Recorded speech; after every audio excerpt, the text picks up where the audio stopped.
सगळ्यांना हात जोडून विनंती आहे, महाराजांच्या भावना तुम्ही सर्वांनी समजावून घ्या।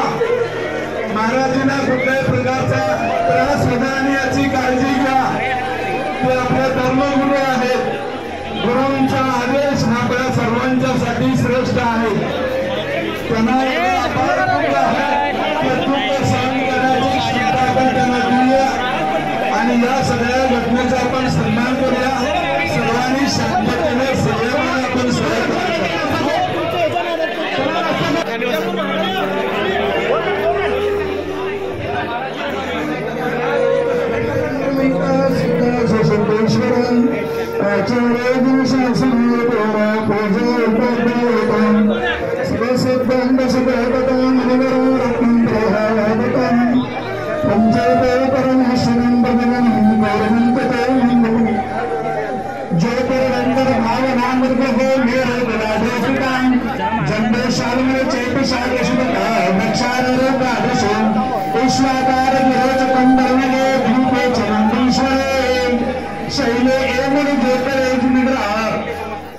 बाळ, फ्रीज मधून श्रीखंड काढ ना। आम्ही पूर्वी घरीच बनवायचो श्रीखंड, त्याची चवच वेगळी होती। आता काय सगळं रेडीमेड। आजी, हे श्रीखंड खाऊन बघ।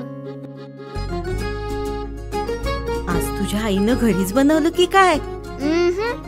हे आहे गोकुळचं श्रीखंड, अगदी जिभेवर रेंगाळणार। जिभेवरच नाही तर मनावरही रेंगाळणार। गोकुळ श्रीखंड, मनावर रेंगाळणार।